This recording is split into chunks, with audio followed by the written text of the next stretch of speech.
दोस्तों मूवी शुरू होती है और हम देखते हैं कि कुछ लोग एक लड़की को पकड़कर उसे कहीं ले जा रहे हैं। इस लड़की का नाम मौरा था। मौरा एक डॉक्टर थी कि तभी अचानक से मौरा की नींद खुल जाती है, यानी वो ये सब सपना देख रही थी। लेकिन हैरान कर देने वाली बात तो ये थी, जो कुछ भी उसने अपने सपने में देखा था खुद को बंधा हुआ ठीक वैसे ही रियल वर्ल्ड में भी उसके हाथों पर निशान थे। वहीं नीचे पड़े हुए न्यूज़पेपर को देखती है जिसमें एक बहुत बड़े शिप की अचानक से गायब होने की खबर छपी हुई होती है। उस शिप को लापता हुए 4 महीने बीत चुके थे, जिस शिप का नाम प्रोमेथियस था। लेकिन आज तक ना तो उस शिप के बारे में कुछ पता चला था और ना ही उस शिप में यात्रा करते हुए लोगों का। वहीं पर मौरा को अपने भाई का लेटर मिलता है। उसके भाई ने लेटर में लिखा था कि जल्दी से न्यूयॉर्क में आकर मुझसे मिलो। यहाँ पर हमें पता चलता है कि मौरा शिप में सवार होकर अपने भाई के पास ही जा रही थी। कुछ टाइम के बाद जब मौरा अपने कमरे से बाहर आती है तो आसपास के लोग उस गायब हुए शिप के बारे में बात कर रहे थे। कोई कह रहा था कि वो शायद डूब गया होगा और कोई कहता है कि पता नहीं कहाँ चला गया।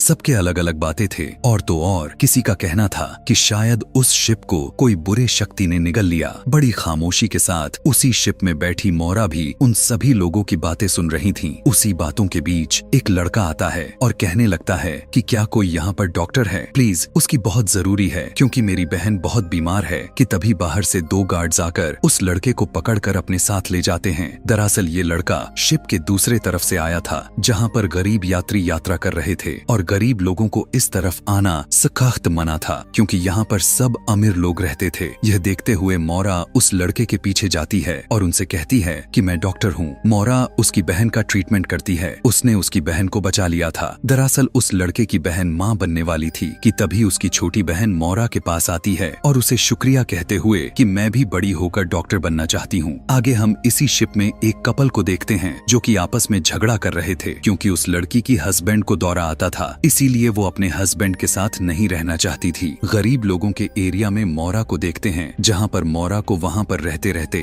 अचानक से उसका दम घुटने लग जाता है, इसीलिए वो बाहर आ जाती है। तभी शिप का कैप्टन वहाँ पर आकर मौरा से कहता है कि क्या तुम नहीं जानती कि यहाँ पर आना मना है। मौरा कहती है नहीं तो मैं नहीं जानती, और इतना बेकार रूल्स किसने बना दिया कि हम गरीबों की मदद ही नहीं कर सकते। कि तभी वहाँ पर 2 गार्ड आकर बताते हैं कि जल्द ही हमें इस शिप को दूसरे तरफ लेकर जाना होगा। इसी शिप में हम 2 और यात्री को देखते हैं जो दोनों भाई थे। जब ये इस शिप की डायरेक्शन बदलता हुआ देखते हैं तो परेशान हो जाते हैं क्योंकि उन्हें लग रहा था कि ये शिप अब वापस जा रहा है, लेकिन कोई भी वापस नहीं जाना चाहता था। जिसके बाद मौरा दोबारा से कैप्टन के पास जाती है जो बैठकर ड्रिंक कर रहा था। मौरा उससे कहती है कि गायब हुआ शिप क्या मिल चुकी है। उसकी बात को सुनकर कैप्टन कहता है कि नहीं, लेकिन हाँ हमें कुछ पता चला है उस शिप के बारे में। हो सकता है कि वो गायब हुआ शिप प्रोमेथियस ही हो, लेकिन उसके गायब हुए तो 4 महीने बीत चुके हैं और हम बिल्कुल भी नहीं जानते कि उस शिप में यात्रा कर रहे यात्री जिंदा हैं या मर चुके हैं। यह कहने के बाद कैप्टन मौरा से पूछता है कि क्या उस शिप में तुम्हारा कोई अपना था, तो मौरा का जवाब ना में था। जिसके बाद कैप्टन सभी यात्रियों को एक जगह पर बुलाकर बताने लगता है कि हमें एक शिप के बारे में पता चला है। उस शिप से हमारे पास मदद के लिए मैसेज आया है। हो सकता है कि वो इसी कंपनी का गायब हुआ शिप प्रोमेथियस ही है, इसीलिए हम सभी उसकी मदद करने के लिए उसी तरफ निकल लिए हैं। इस बात को सुनकर सभी बहुत ज्यादा गुस्सा हो जाते हैं क्योंकि वे सभी के सभी अपने दिए हुए टाइम पर अमेरिका जाना चाहते थे। शिप के मेन टेरेस पर मौरा और कैप्टन दोनों आपस में बातें कर रहे थे कि तभी दूर एक शिप को देखते हैं। उस जहाज को देखकर इन्हें ऐसा लग रहा था कि वो प्रोमेथियस ही होगा।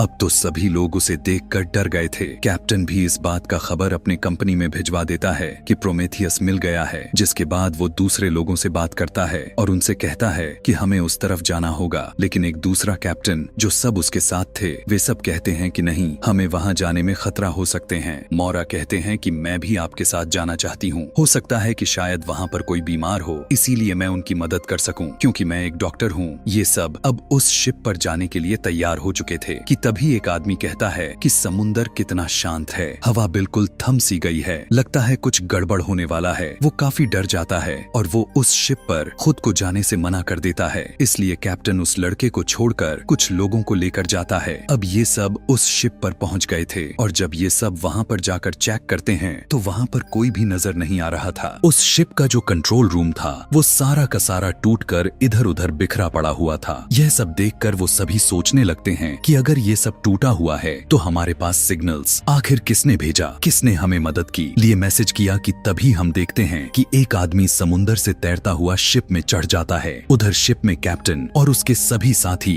एक कीड़े का पीछा करते हुए एक कैबिनेट तक पहुंच गए, जिस दरवाजे को कोई जोर जोर से खटखटा रहा था। इसीलिए मौरा उस कैबिनेट को खोल देती है, जिसमें से एक बच्चा निकलता है। बच्चे को देखकर सभी लोग हैरान हो जाते हैं और उस बच्चे से पूछने लगते हैं कि तुम सब कैसे जिंदा हो और बाकी लोग कहां पर हैं और तुम्हें यहाँ पर किसने बंद किया। लेकिन वो बच्चा बिल्कुल भी जवाब नहीं दे रहा था। बच्चा उन्हें एक पिरामिड जैसा ऑब्जेक्ट दिखाता है। यह देखते ही सभी के सभी उस बच्चे को लेकर दोबारा से अपने शिप पर आ चुके थे। उसी समय एक आदमी कैप्टन के पास आकर कहता है कि कंपनी से मैसेज आया है। उसमें लिखा था कि अगर कहीं पर भी तुम्हें प्रोमेथियस शिप नजर आता है तो उसे डुबा दो। यह सुनते ही जब कैप्टन कंट्रोल रूम में जाता है तो वहां के सभी लोगों का कंपास सही से काम नहीं कर रहे थे। इस तरीके के हरकतें को देखते हुए सभी लोग बहुत ज्यादा परेशान थे। वो बस यही सोच रहे थे कि जितने भी यात्री प्रोमेथियस पर थे वो आखिर कहां चले गए और वो बच्चा 4 महीने तक कैसे जिंदा रहा बिना कुछ खाए पिए। सभी के सभी इन्हीं बातों को लेकर परेशान थे। इसीलिए अब ये सब इस शिप से दूर जाना चाहते थे। मौरा जब अपने कमरे में थी तो वो उस पिरामिड को देखती है जो उसे उस बच्चे ने दिया था, लेकिन उसे कुछ भी समझ में नहीं आ रहा था और उसे देखकर वापस उसी जगह पर रख देती है। फिर वो उस बच्चे से पूछने की कोशिश करती है कि आखिर इतने दिन तक तुम वहाँ उस जहाज पर कैसे जिंदा थे, प्लीज बता दो आखिर बाकी के लोग कहाँ पर हैं। यहाँ पर भी वो बच्चा एकदम से चुप था, कोई भी जवाब नहीं दे रहा था। बच्चा वहीं पिरामिड लाकर मौरा को दोबारा से देता है। इसके बाद मौरा बाहर चली जाती है। आगे जाने पर उसे वही आदमी दिखाई देता है जो समुंदर से तैर कर शिप पर आ गया था। मौरा उससे पूछती है कि तुम कौन हो। तब वो आदमी कहता है कि मैं तुम्हारे बगल वाले कमरे में रहता हूँ। मौरा कहती है लेकिन मैंने तो तुम्हें कभी भी नहीं देखा। इसीलिए वो आदमी अपना नाम डैनियल बताता है और फिर वहाँ से चला जाता है। आगे कैप्टन मौरा के पास आकर कहता है कि क्या तुम्हें बच्चे ने कुछ बताया। मौरा कहती है कि नहीं, अभी तक तो कुछ नहीं बताया। दूसरी तरफ हम उसी यात्री को देखते हैं जो अपने बीवी के साथ झगड़ा कर रहा था। वो शिप में एक जापानीज लड़की के साथ खड़ा था और वो उस लड़की से बातें कर रहा था कि तभी वहाँ पर उस लड़की की माँ आ जाती है जो उसे अपने साथ ले गई। कि तभी वहाँ पर एक लेडी आती है जो उस आदमी से कहती है कि मुझे लगता है कि तुम ठीक नहीं लग रहे, क्या मैं तुम्हारी कोई मदद कर सकती हूँ। तभी हम कैप्टन को देखते हैं जिसे इस शिप पर अपनी बेटी नजर आती है। कैप्टन अपनी बेटी का पीछा करते हुए एक कमरे में पहुँच गया था जहाँ उसे अपनी बीवी और बेटियां दिखाई देती हैं जो सभी कैप्टन का वहाँ पर इंतजार कर रही थी। कि तभी अचानक से वहाँ पर आग लग जाती है। कैप्टन दूर जाकर गिरता है। कैप्टन को वही कीड़ा दोबारा से नजर आता है जिस कीड़े को उन्होंने प्रोमेथियस शिप पर देखा था। उसे वहाँ पर एक सीढ़ी भी दिखाई देती है। इसीलिए वो इस सीढ़ी से चढ़ते हुए वो अपने कमरे में पहुँच गया था। इसीलिए दोबारा से जब चेक करने जाता है तो वो वहाँ पर देखता है कि चारों तरफ दीवारें थीं। वहाँ की रास्ता तो बंद हो चुकी थी। दूसरी तरफ मौरा जब अपने कमरे में बैठकर उस बच्चे से बातें कर रही थी कि तभी उसके गर्दन पर एक निशान दिखाई देता है और जब वो उस निशान को टच करने के लिए जाती है तब वो बच्चा मौरा का हाथ पकड़ लेता है और उसे चुप रहने के लिए कहता है। यह कहकर वो वहाँ से उठकर जाने लगता है कि तभी उसी समय कैप्टन आ जाता है और वो उस बच्चे पर बहुत ज्यादा गुस्सा कर रहा था। कैप्टन उससे पूछने लगता है कि बताओ तुम कौन हो और कहाँ से आए हो और उस शिप पर क्या हुआ था। मौरा कैप्टन को बाहर ले जाकर उससे पूछती है कि ये क्या कर रहे हो तुम। तब कैप्टन उससे कहता है कि यहाँ पर कुछ न कुछ जरूर गड़बड़ है। मुझे इस शिप पर अपनी बेटी नजर आई थी जो अब मर चुकी है। अब उनकी बातों को सुनकर वहाँ पर डैनियल भी आ गया, जिसके बाद कैप्टन वहाँ से चला जाता है। वहीं पर हम एक आदमी को देखते हैं जो बगैर टिकट के शिप में आ चुका था और गार्ड उसको ढूंढ रहा था। जिसके बाद गार्ड उस आदमी को पकड़ लेते हैं। जिसके बाद कैप्टन सभी यात्रियों को एक बार फिर से एकत्रित करता है और सभी से कहने लगा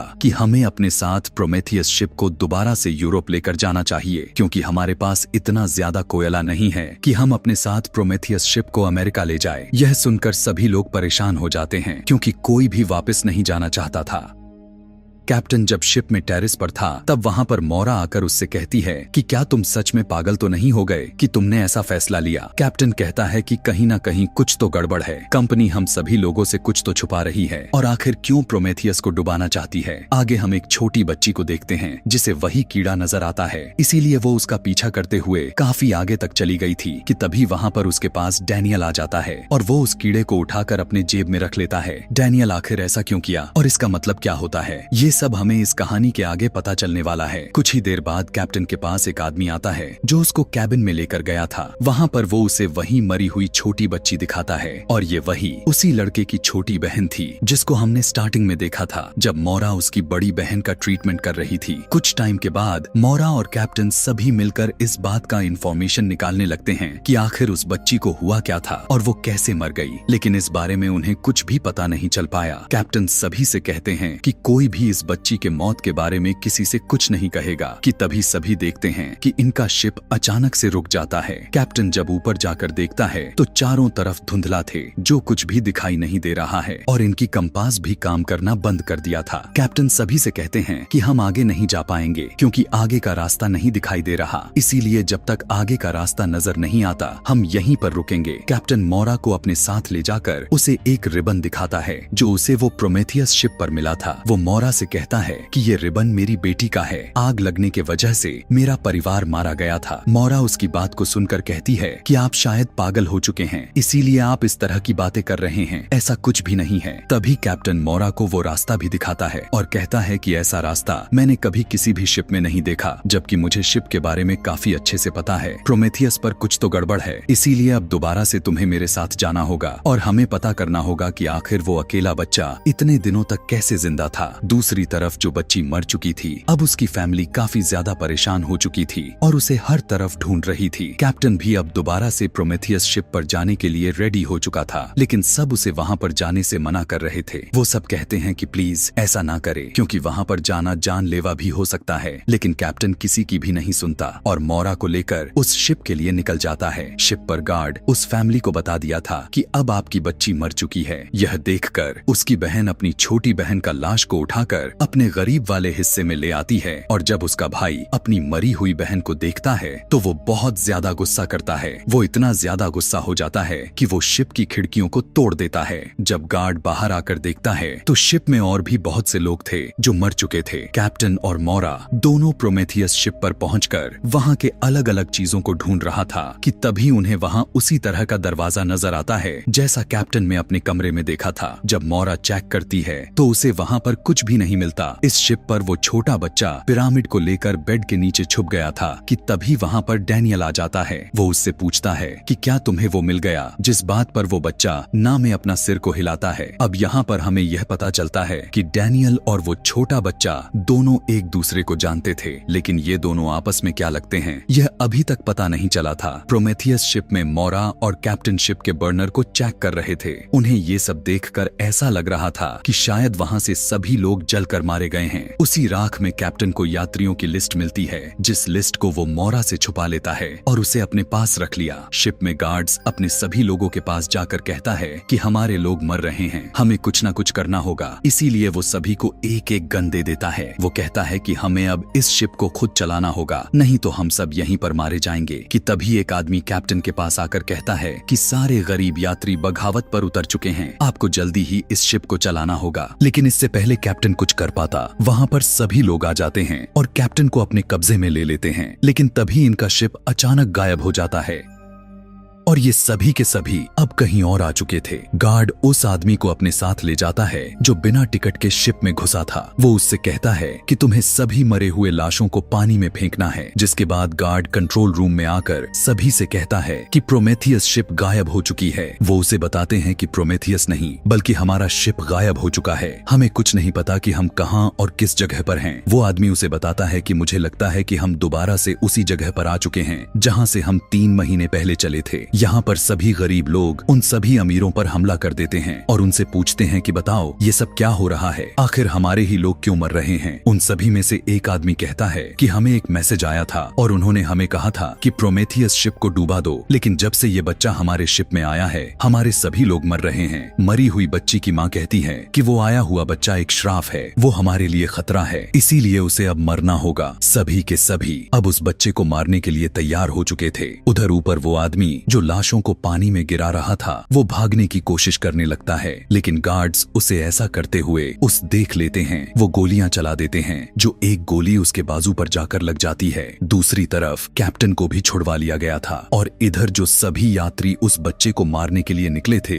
वो मोरा के पास जाते हैं और उससे पूछने लगते हैं, बताओ वो बच्चा कहाँ पर है, हमें दे दो, वरना तुम अपनी जान से हाथ धो बैठोगी। और जब ये सभी मोरा के कमरे की तलाशी लेते हैं तो वहाँ पर वो बच्चा नहीं था। इसीलिए वे सभी मोरा को उसी कमरे में बंद करके चले जाते हैं कि तभी मोरा के बेड के नीचे से आवाज सुनाई देती है। जब वो देखती है तो उसके कमरे में भी बिल्कुल वैसा ही खुफिया दरवाजा था जैसा कैप्टन के कमरे में था। जब वो उस दरवाजे को खोलती है तब वो बच्चा उसके अंदर छुपा हुआ था। इधर हम डैनियल को देखते हैं, वो शिप के इंजन के एरिया में जाकर अपने एक डिवाइस को जोड़कर एक पैटर्न को पूरा करने में लग जाता है। अब सभी लोग उस बच्चे की तलाश कर रहे थे। वो सभी एक एक कमरे को चेक कर रहे थे। इधर कैप्टन भी छूटकर एक खिड़की के रास्ते से बाहर आ चुका था। मोरा अपने कमरे में जो उस बच्चे के साथ बंद थी, वो अपना दरवाजा खोलने की कोशिश करती है, लेकिन वो इसमें नाकामयाब हो चुकी थी कि तभी वो छोटा बच्चा अपनी जेब से एक कीड़ा निकालकर छोड़ता है, जिसने दरवाजे को खोल दिया और अब दोनों बाहर आ चुके थे और कैप्टन तक भी पहुंच गए थे कि तभी उनके पास गार्ड के साथ वो सभी यात्री आकर कहते हैं कि हमें वो बच्चा चाहिए, इसीलिए बिना कुछ किए हमें वो बच्चा मेरे हवाले कर दो।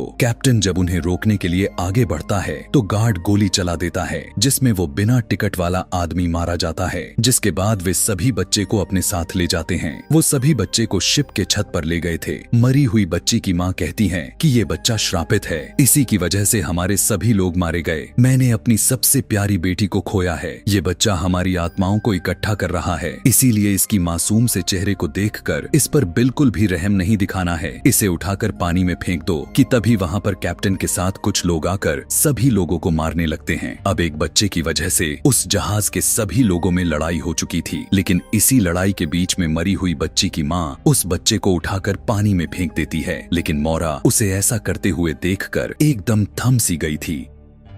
और वहां पर अब बारिश भी होना शुरू हो चुका था, लेकिन बच्चा मारा जा चुका था। जिसके बाद कैप्टन मोरा के पास आकर कहते हैं कि तुम्हें मुझे बताना ही होगा कि आखिर इस शिप पर क्या चल रहा है, क्योंकि मुझे प्रोमेथियस शिप का लिस्ट मिला है जिसमें तुम्हारा नाम भी शामिल है। कि तभी वहां पर एक कैबिनेट से एक रोशनी निकलती है। समुंदर में फेंका हुआ बच्चा एक बार फिर उसी तरह निकलता है जैसे कि वो प्रोमेथियस शिप पर से निकला था, लेकिन इस बार वो निकलकर मोरा को गले लगा लेता है। सभी लोग उसे देखकर हैरान हो चुके थे कि यहाँ पर क्या चल रहा है और यहाँ पर क्या हो रहा था। किसी को कुछ भी समझ में नहीं आ रहा था। पहले तो सभी यात्री उस बच्चे के बारे में जानना चाहते थे, लेकिन अब सभी को सिर्फ मोरा के बारे में जानना होगा कि आखिर वो कौन है और उसका नाम प्रोमेथियस शिप के लिस्ट पर कैसे था। जिसके बाद हमें मोरा के पुरानी जिंदगी को दिखाया जाता है, जहाँ पर उसने मेंटल असाइलम के कपड़े पहन रखे थे कि तभी उसे पकड़ लिया जाता है। वो अपने सामने आदमी से कह रही थी कि मैं जानती हूँ कि तुमने प्रोमेथियस और बाकी शिप के लोगों के साथ क्या किया है। ये वही सीन होता है जो हमने इस कहानी के शुरुआत में देखा था। तभी कुछ लोग मोरा को पकड़कर एक चेयर पर बैठा देते हैं और उसके गले में एक इंजेक्शन को इंजेक्ट कर दिया जाता है, जिसकी वजह से वो बेहोश हो चुकी थी। लेकिन जब उसे होश आया तब वो खुद को दोबारा से उसी शिप में पाती है, जहाँ पर अब शिप के सभी यात्रियों ने उस बच्चे को दोबारा से उसी कैबिनेट में बंद कर दिया जहाँ से वो निकला था। मोरा जब उस बच्चे को निकालने के लिए आगे बढ़ती है तब एक यात्री उस पर गोली चला देता है। यह देखकर डैनियल उसे बचाने के लिए आगे बढ़ता है। यहाँ पर हम देखते हैं कि उस समय सब कुछ रुक गया था। मोरा ने दोबारा से उस बच्चे को बाहर निकाल लिया। मोरा के पूछने पर कि ये सब कैसे हो गया, तब वो बच्चा उसे कुछ भी नहीं बताता। जिसके बाद वो बच्चा मोरा को अपने साथ ले जाता है। उसके वहाँ से जाते ही सब कुछ नॉर्मल हो गया था। अब कैप्टन डैनियल को पकड़कर पूछता है कि आखिर यहाँ पर चल क्या रहा है। मैंने तुम्हें मोरा से बात करते हुए सुना था, क्या तुम दोनों मिले हुए हो? लेकिन वो लड़की कैप्टन को शांत होने को कहती है, जिसकी छोटी बहन मर चुकी थी। कि तभी उन्हें घड़ी की चलने की जोर जोर से आवाजें सुनाई देने लगती हैं। सभी की सभी कान लगाकर सुने जा रहे थे और सभी के सभी हिप्नोटाइज हो चुके थे। देखते ही देखते शिप के सभी यात्री ऊपर शिप से सीधा पानी में कूदना स्टार्ट कर देते हैं। ये सब देखकर मोरा दोबारा से उस बच्चे से पूछती है, ये सब क्या है, यहाँ पर क्या हो रहा है? इसके बाद वो बच्चा एक पेपर पर लिखकर मोरा को बताता है कि शांत रहो, हमें कोई सुन रहा है। और वो बच्चा मोरा के पास आकर कहता है कि मैं बता सकता हूँ कि यहाँ पर क्या चल रहा है। और अगर तुम जानना चाहती हो कि यह सब कैसे हो रहा है तो तुम्हें क्रिएटर से मिलना होगा। अब ये क्रिएटर कौन था, यानी जो इस पूरे षड्यंत्र को रचा है, ये सब हमें आगे पता चलने वाला है। दूसरी तरफ शिप के सभी यात्री जो हिप्नोटाइज हो चुके थे, वे सभी शिप से कूदकर अपनी जानें दे रहे थे। अब वो बच्चा उस कीड़े को एक जगह पर छोड़ता है और उसके पीछे जाता है। उस बच्चे का पीछा करते हुए मोरा भी जाने लगती है। मोरा उस जगह पर पहुंच जाती है जहां से उसे मेंटल असाइलम के लोगों ने उसे पकड़ा था। उधर जब डैनियल मोरा के कमरे में आता है तब उसे वही खुफिया दरवाजा नजर आता है जिस रास्ते से मोरा उस बच्चे के पीछे चली गई थी। वो भी अपने डिवाइस से उस जगह को खोलकर वहीं तक पहुंच जाता है। डैनियल जब उस बच्चे से मिलता है तब बच्चा कहता है कि वो लोग हमें देख रहे हैं और मुझे पूरा यकीन है हम जल्द ही सच्चाई तक पहुंचने वाले हैं। डैनियल उस बच्चे से कहता है कि तुम अब यहीं पर रुकना, क्योंकि अगर तुम शिप में वापस आए तो वो लोग तुम्हें ढूंढ कर मार देंगे। नॉर्मल लोग उन लोगों को पकड़कर बांध रहे थे जो हिप्नोटाइज हो चुके थे, क्योंकि वे सभी शिप से कूदकर अपनी जानें दे रहे थे। डैनियल शिप के कंट्रोल रूम में जाता है और वो शिप को ठीक कर देता है, लेकिन अचानक से एक आदमी ने उस पर हमला कर दिया। मौका देखकर डैनियल के पास जो डिवाइस था वो उसे दबाकर उस आदमी को बेहोश कर दिया। उधर हम मोरा को असाइलम में देखते हैं जो वो एक कमरे में चली गई जिस कमरे का नंबर 1011 था और शिप में भी मोरा के कमरे का नंबर यही था। ये सब देखकर ऐसा लग रहा था कि ये सब कुछ एक दूसरे से जुड़ा हुआ है कि तभी वो एक बूढ़े आदमी को देखती है और मोरा उससे पूछने लगती है कि मेरा भाई कहाँ पर है, लेकिन उसे कुछ लोग पकड़कर चेयर पर बैठा देते हैं और उसके गर्दन में इंजेक्शन इंजेक्ट कर देते हैं। जिसके बाद फिर से मोरा शिप में जागती है कि तभी वहां पर कैप्टन आकर पूछता है कि तुम कौन हो। मोरा कैप्टन को बताती है कि मैं इस शिप की मालिक की बेटी हूँ। मेरे डैड ने सिर्फ इस जहाज को एक्सपेरिमेंट के लिए बनाए थे और जो 4 महीने पहले मेरे भाई का लेटर मिला था जो मुझसे मिलना चाहता है, पर हम सभी नहीं मिल पाए। उसको मुझसे प्रोमेथियस का राज बताना था। यहाँ पर हम अभी जो कुछ भी देख पा रहे हैं वो सब के सब हमारे ख्यालों की दुनिया है, यानी अपने दिमाग में है। तुम इसको नकली दुनिया कह सकते हो। हम सभी एक ऐसी दुनिया में फंस गए हैं जहां से निकल पाना बहुत ज्यादा मुश्किल है। कि तभी वो एक कीड़े को देखती है जिसे वो पकड़ लेती है और पकड़कर दोनों उसका पीछा करते हैं। अब ये दोनों एक डरावनी जंगल में पहुंच चुके थे, यानी अपनी ख्यालों की दुनिया में आ चुके थे। कि तभी कैप्टन को अपना घर नजर आता है और सोचता है कि आखिर ये शिप में कैसे आ गया। उधर उस शिप में हम शिप के मेन ऑफिसर को देखते हैं जिसके पास भी वैसा ही रिमोट था जैसा डैनियल के पास मौजूद था। कुछ टाइम बीतने के बाद कैप्टन और मोरा वापस शिप में आ गए थे। यहाँ पर मोरा कैप्टन को बताते हैं कि मैं एक मेंटल असाइलम की डॉक्टर थी, पर मेरी याददाश्त को जड़ से मिटा दिया गया है। मुझे तो ये भी याद नहीं है कि मैं कब प्रोमेथियस शिप में गई थी। वहीं पर कैप्टन मोरा को लेटर दिखाता है और उसे बताता है कि मैं प्रोमेथियस का ही कैप्टन था, लेकिन उसे कुछ भी नहीं पता था कि वो प्रोमेथियस का कैप्टन आखिर कैसे था। अगर था भी तो उसे याद क्यों नहीं है। शिप पर डैनियल ने भी अपने रिमोट से सब कुछ ठीक कर दिया था, जिससे वहाँ पर जितने भी हिप्नोटाइज वाले यात्री को बांध कर रखा गया था वो सब अब नॉर्मल हो गए थे और शिप से कूदना बंद कर दिए थे। बचे हुए यात्री शिप के ऊपर आते हैं। वहीं पर शिप का ऑफिसर आता है। वो कहता है कि हमें इस शिप को डुबाने को कहा गया है, प्रोमेथियस को नहीं, बल्कि इस शिप को, इस कंपनी के लोग इस शिप को डुबाना चाहते हैं। इसके बाद हम उसी बूढ़े आदमी को देखते हैं जो अभी कुछ टाइम पहले मोरा ने इसे देखा था। कि तभी उसके पास आदमी आता है। वो उसे बताता है कि शिप से एक मैसेज मिला है। इस बात को सुनकर बूढ़ा आदमी कहता है कि मैं जानता हूँ वो जल्द ही खत्म होने वाला है, मतलब शिप डूबने वाला है। बूढ़ा आदमी उस आदमी और उस छोटे बच्चे को अपने पास लाने को कहता है जो वो उस शिप पर था। जिसके बाद वो अपने कमरे का पर्दा जैसे ही हटाता है, हम दूर एक बहुत बड़े पिरामिड को देख पाते हैं। दूसरी तरफ शिप में अब अजीब चीजें होना शुरू हो गई थीं। कुछ काले पदार्थ जैसे शिप से बाहर निकल रहे थे। दोबारा से मोरा और कैप्टन दोनों असाइलम में चले गए थे। मोरा कैप्टन से कहती है कि ये असाइलम मेरे डैड ने मेरे मॉम के याद में बनाया था, क्योंकि वो सब कुछ धीरे धीरे भूलते जा रही थी। मेरे डैड चाहते थे कि मेरी मॉम पूरी तरह से ठीक हो जाए। वो उनके दिमाग को पूरी तरह से पढ़ना चाहते थे। असाइलम में जाकर ये एक खिड़की को खोलते हैं तो इन्हें शिप जैसा लोहा नजर आता है। शिप में सभी अपने पुराने जिंदगी को देख रहे थे कि तभी शिप का ऑफिसर उसी कैबिनेट में जाकर खुद को बंद कर लिया जहाँ पर वो बच्चा बंद था। उस कैबिनेट से तेज रोशनी बाहर निकलने लगी थी। यहाँ पर असाइलम में मोरा कैप्टन से कहती है कि बच्चे ने मुझसे कहा था कि किसी ने हम पर नजर गड़ाए हुए हैं। अगर हम अपने सच्चाई तक पहुँचना चाहते हैं तो हमें अपने क्रिएटर तक पहुँचना बहुत जरूरी है। शिप में मरी हुई बच्ची की बहन भी अपनी पुरानी जिंदगी को देख पा रही थी, जिसे वो देखकर बहुत ज्यादा डर गई। यहाँ पर शिप अब खुद से चलने लगी थी। यहाँ सभी जब वहाँ के मैनुअल को चेक करते हैं तो उसमें सिर्फ एक ही बात लिखी हुई थी कि इस शिप की सच्चाई आने से पहले ही कॉफी का असर होना शुरू हो जाएगा। ये बात एकदम पहेली जैसी लग रही थी। यहाँ पर हम शिप का ऑफिसर को देखते हैं, जो अब वो उस बूढ़े आदमी के पास पहुँच गया था, यानी ऑफिसर भी उस आदमी के साथ मिला हुआ था। बूढ़ा आदमी उस बच्चे को उसके पास लाने के लिए कहता है, क्योंकि उसी के पास वो पिरामिड है और शिप पर जितने भी लोग मौजूद हैं वे सभी जल्द ही अपने ख्यालों की दुनिया में कहीं चले जाएंगे, यानी वो सब पूरी तरह से गायब हो जाएंगे। शिप पूरी तरह से तबाह हो जाएगा। यहाँ असाइलम में मोरा जब कैप्टन के साथ थी तो वो दोनों वहाँ पर उस काली चीजों को जमीन से निकलता हुआ देखते हैं। अब जैसे वो उसे हाथ लगाने की कोशिश कर रही थी कि तभी वहाँ पर डैनियल आकर उसे रोक देता है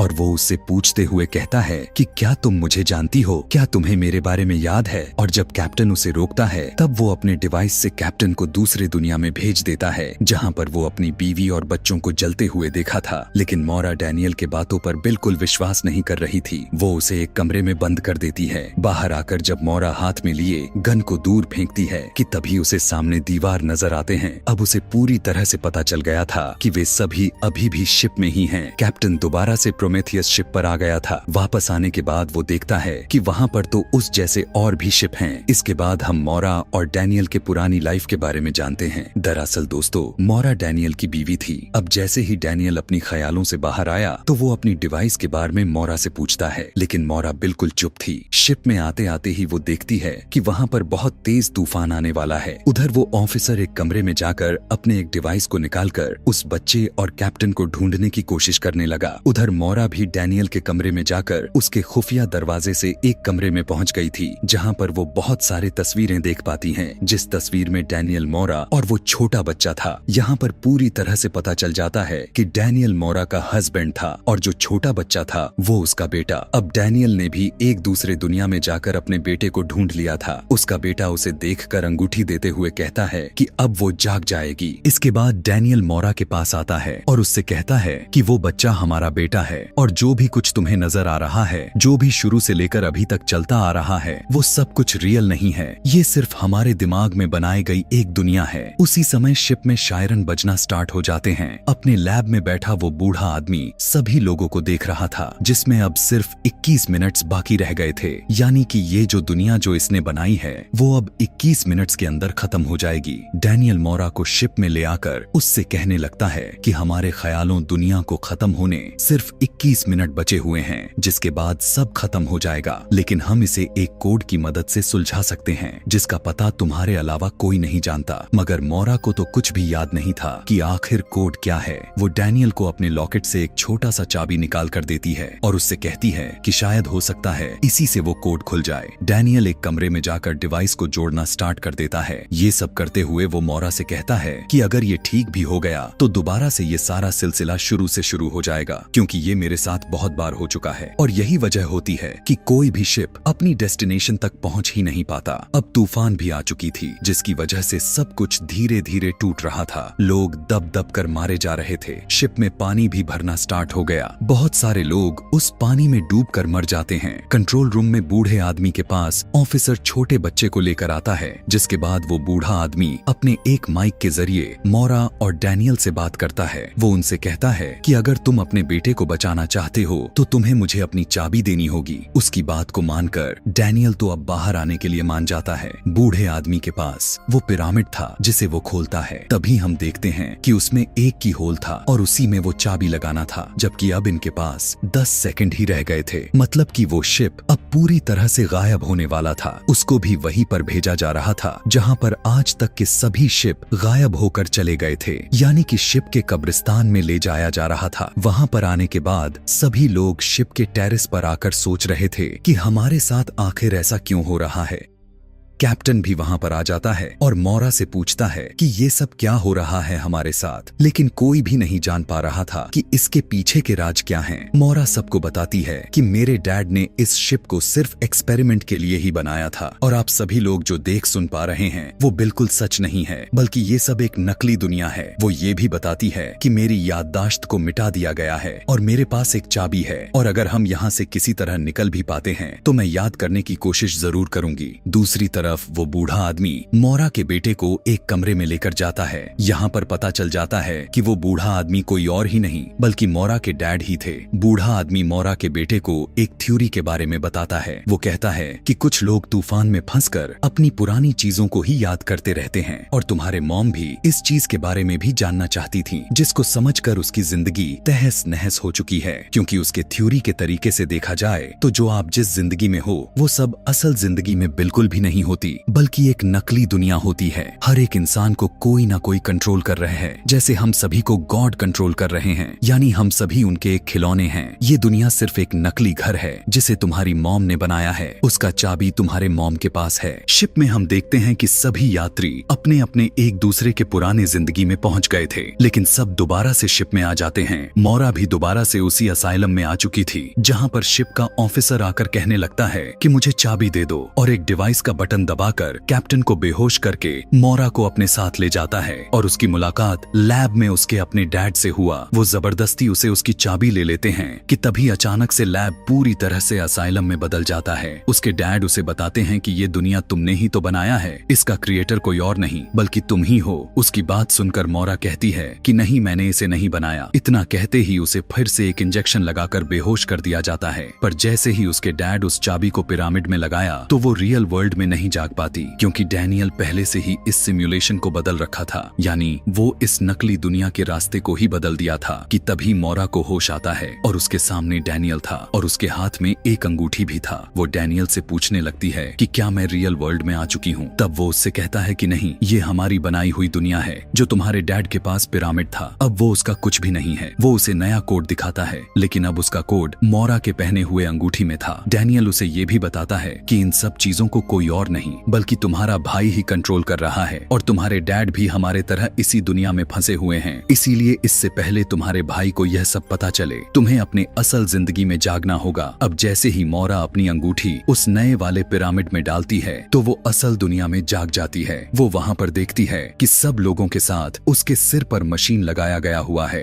अब जैसे ही मोरा बाहर देखा तो उसको एक स्पेस शिप दिखाई देता है कि तभी उसे एक मैसेज मिलता है, जिस मैसेज के थ्रू उसे बताया जा रहा था कि ये प्रोजेक्ट प्रोमेथियस है। इसमें भी उतने ही आदमी हैं जितने की शिप पर मौजूद थे। मोरा को प्रेजेंट डेट भी लिखे हुए नजर आते हैं, जिसमें उसका भाई मोरा से कहता है कि हेलो सिस्टर, तुम्हारा रियल वर्ल्ड में स्वागत है। और इसी के साथ ये दिमाग घुमा देने वाली 1899 का पहला सीजन यहीं पर समाप्त हो जाता है। Thanks for watching.